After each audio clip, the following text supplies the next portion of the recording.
नमस्कार। आज मैं ग्रीष्म ऋतुचर्या के बारे में बात करने वाली हूँ। अंग्रेजी में एक कहावत है कि prevention is better than cure, यानी कि परवेज इलाज से बेहतर है।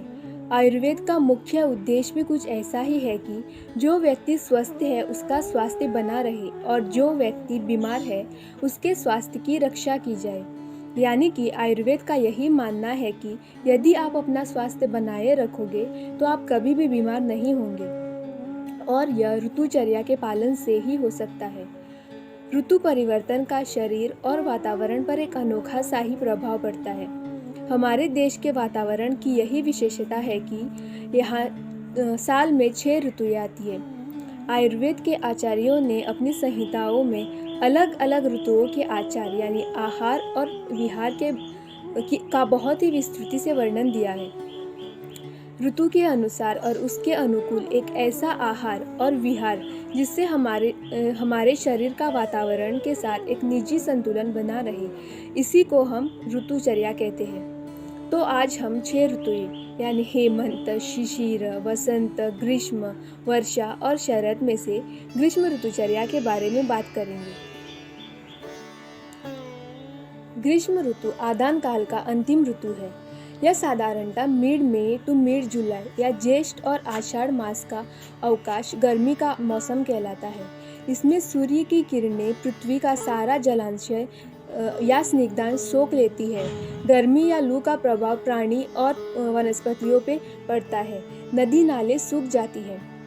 मनुष्य शरीर में इस ऋतु में वात दोष का संचय होता है, मतलब एक्युमुलेशन होता है, और कफ दोष का शमन होता है। शरीर में रस रक्त धातु क्षीण होती है। शारीरिक बल अल्प यानी कम रहता है। पाचक अग्नि मंद हो जाती है। बॉडी की कंडीशन ड्राई और रफ रहती है। इस ऋतु में पसीना अधिक आना, प्यास बहुत लगना, सर दर्द, चक्कर आना, उल्टी, दस्त जैसी तकलीफें होने की संभावनाएं रहती है। इससे बचने के लिए हमें आयुर्वेद में बताई हुई ऋतुचर्या और दिनचर्या का पालन करना ज़रूरी है।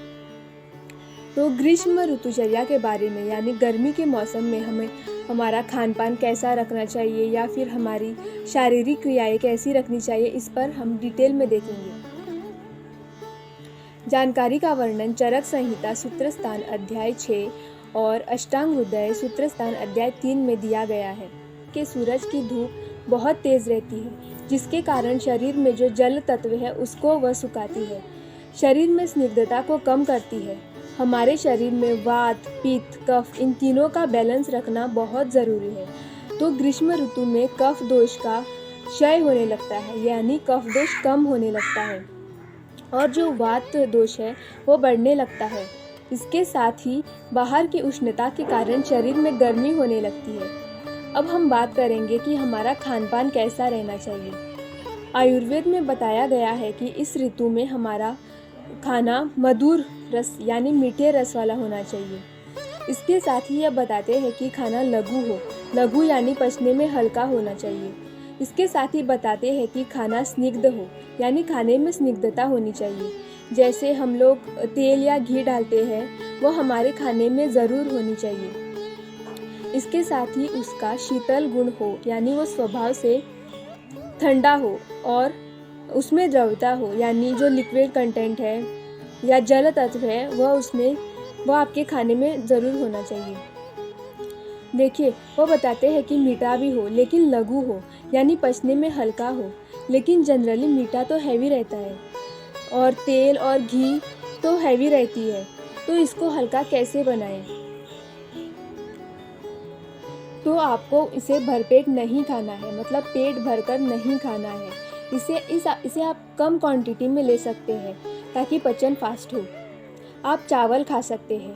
आयुर्वेद में छाटी चावल का उपयोग बताया गया है, यानी जो 60 दिन में चावल हार्वेस्ट होता है वो आप ले सकते हैं। लेकिन आप जिस भी एरिया में है, आपके आसपास जो भी चावल है उगता है, वो आपके लिए अच्छा है। देखिए, चावल जो हम पकाते हैं उसे प्रेशर कुकर पर नहीं पकाना है, उसे आपको ऊपर पकाना है, वो हमारे लिए अच्छा है। चावल की खीर बनाकर उसमें मिश्री और दूध डालकर आप उसका सेवन कर सकते हैं। दालों में मूंग की दाल सबसे अच्छी है। इस सीज़न में उड़द की दाल या उड़द को अवॉइड करना है, पर अरहर की दाल और मसूर की दाल थोड़ी क्वांटिटी में आप ले सकते हैं। सब्जियों में लौकी, खीरा, ककड़ी, कुष्मांड यानी पम्पकिन का सेवन कर सकते हैं। हरी पत्ती वाली सब्जियों में मेथी और सरसों को कम ही खाना है, क्योंकि यह सब्जियां शरीर में पित्त को बढ़ाती हैं और यहाँ तक कि कभी कभी वात दोष को भी बढ़ाती है। खाने में घी का इस्तेमाल ज़रूर करना है। घी शरीर में वात और पित्त को कम करने में मदद करता है। भैंस का दूध आप मिश्री डाल के ले सकते हैं। इसकी भी प्रॉपर विधि है। रात में भैंस का दूध चंद्रमा की शीतल चांदी में रख के उसमें मिश्री मिला के उस दूध का सेवन कर सकते हैं। अगर आपको दूध पचाने की आदत नहीं है तो आपको इसे संभाल कर लेना है, थोड़ी कम क्वांटिटी में ही लेना है। गर्मी में सत्तू भी ले सकते हैं। सत्तू में मटके का ठंडा पानी मिला के, मिश्री मिला के, ठंडा घी डाल के पतला करके गर्मियों में ले सकते हैं। यह खानपान में बहुत अच्छी है, क्योंकि यह आपके शरीर में जो गर्मी बढ़ रही है उसको कम करती है और इवन वात दोष को जो बढ़ रहा है उसको कम करेगा और इंस्टेंट एनर्जी देने का काम करेगा। इसके साथ ही खजूर, काला मुनक्का, कोकम, आंवला या आंवले से बनी जो भी चीज़ है, जैसे आंवले की कैंडी या आंवले का मुरब्बा जो होता है, आप उसे ले सकते हैं। मीठे फल जैसे पका हुआ आम, केला, मीठे अंगूर या डाळिंब यानी पोमेग्रेनेट का सेवन कर सकते हैं। अलग अलग शरबत ले सकते हैं। महाराष्ट्र में कच्ची कैरी से बना पन्ना का सेवन किया जाता है। नवनीत यानी फ्रेश होममेड बटर या इक्षुरस यानी शुगरकेन जूस का सेवन भी कर सकते हैं, लेकिन शुगरकेन जूस का सेवन आपको लिमिटेड क्वांटिटी में ही करना है। या फिर आप लाजा खा सकते हैं। आयुर्वेद में पानक का उल्लेख किया जाता है। इसमें आप 1 लीटर पानी में चुटकी भर शूंठी, चुटकी भर इलायची पाउडर और चुटकी भर दालचीनी पाउडर डाल के इसको ठंडा करके थोड़ा थोड़ा पीते रहना है।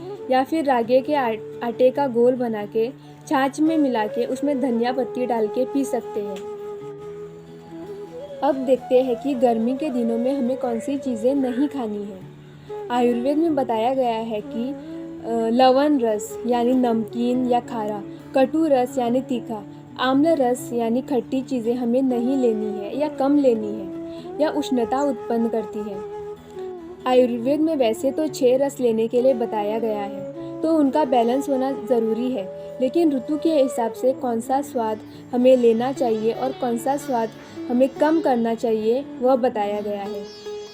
इसलिए इनका बैलेंस रखना बहुत ज़रूरी है।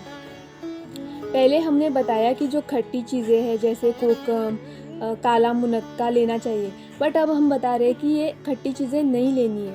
पर जो कोकम और मुनक्का रहता है उसमें मीठा स्वाद भी रहता है, तो वो खट्टेपन को बैलेंस करता है। बाहर का तला हुआ खाना, पैकेज फूड या नमकीन को तो अवॉइड ही करना है और घर का बना हुआ खाना ही खाना है। रसोई में जो हम मसाला इस्तेमाल करते हैं उसका सेवन ग्रीष्म ऋतु में यानी गर्मी में थोड़ा कम करना है। काली मिर्च, अजवाइन, पिपली गरम है तो इसका कम से कम इस्तेमाल करना है, लेकिन धनिया जैसे मसालों का इस्तेमाल हम कर सकते हैं। इसके साथ ही दही, जिसकी तासीर गर्म है, उसको उष्ण वीर्य कहा गया है, तो उस दही का इस्तेमाल नहीं करना है। दही को ग्रीष्म और शरद ऋतु में लेने के लिए आयुर्वेद में मना किया है। छाछ रेगुलर बेसिस पर नहीं लेना है। अगर आपको लेनी है तो उसको बहुत डाइल्यूट करके, यानी उसमें बहुत ज़्यादा खट्टापन ना हो और वो फ्रेश हो, इस तरह से आपको आप इस तरह से छाछ ले सकते हैं। फिर उसमें मिश्री डाल के उसे मीठा बना के लेना है। फिर कम क्वांटिटी में लेना है छाछ को। उसके साथ ही आपने मटके का पानी पीना है। फ्रिज में रखा हुआ पानी आपने नहीं पीना है, उसको अवॉइड करना है। कोल्ड ड्रिंक्स और आइसक्रीम आपने नहीं खानी है। चाय कॉफ़ी लेते हैं तो वो भी अवॉइड करें। अगर लेना ही है तो बहुत कम क्वांटिटी में लें। अब हम व्यायाम के बारे में बात करेंगे। गर्मी के दिनों में व्यायाम ज़्यादा नहीं करना है, कम करना है, क्योंकि इसमें कफ दोष कम हुआ रहता है और वात बढ़ने लगा है, इसलिए व्यायाम कम करना है। लेकिन जिन लोगों में चर्बी ज़्यादा है, मोटापा है या ओबेसिटी है, उन लोगों में थोड़ा बहुत व्यायाम करना है। इस ऋतु में सूर्योदय से पहले उठकर थोड़ा टहलना चाहिए, योगा और थोड़ा मेडिटेशन करना चाहिए। हल्के रंग के सूती कपड़े पहनने चाहिए। घर से बाहर निकलने से पहले थोड़ा ठंडा पानी पीना चाहिए और कैप या स्कार्फ से सर ढकना चाहिए। डायरेक्ट सनलाइट में अपनी बॉडी को ज़्यादा देर तक एक्सपोज नहीं करना है। अब हम मध्यचर्या के बारे में बात करेंगे। ग्रीष्म ऋतु में आप दिन में सो सकते हैं। जनरली आयुर्वेद में दिन में सोने के लिए मना किया है, लेकिन गर्मी का मौसम है तो इसमें रातें छोटी होती है और दिन बड़ा होता है। इसके साथ ही शरीर में कफ कम हुआ है और वात दोष बढ़ने लगा है, तो दिन में सो सकते हैं, लेकिन ऐसे कमरे में सोए जहां ठंडक हो। रात को चंद्रमा की शीतल चांदनी में सोए। आप छत पर सो सकते हैं, पर सबके लिए यह पॉसिबल नहीं होता है, तो आप फैन में सो सकते हैं। मन को प्रसन्न रखें। इसके लिए शरीर पर चंदन जैसी शीतल औषधियों का लेप, सुगंधित फूलों को आपने धारण करना है। तो इस तरह से आयुर्वेद में हमें ग्रीष्म ऋतुचर्या का वर्णन देखने को मिलता है। इनमें से जो छोटी छोटी चीज़ें हैं उनको आप बहुत ही आसानी से कर सकते हैं। गर्मी के दिनों में शरीर और मन को ठंड रख सकते हैं, तो इन चीज़ों का अमल ज़रूर करें। धन्यवाद।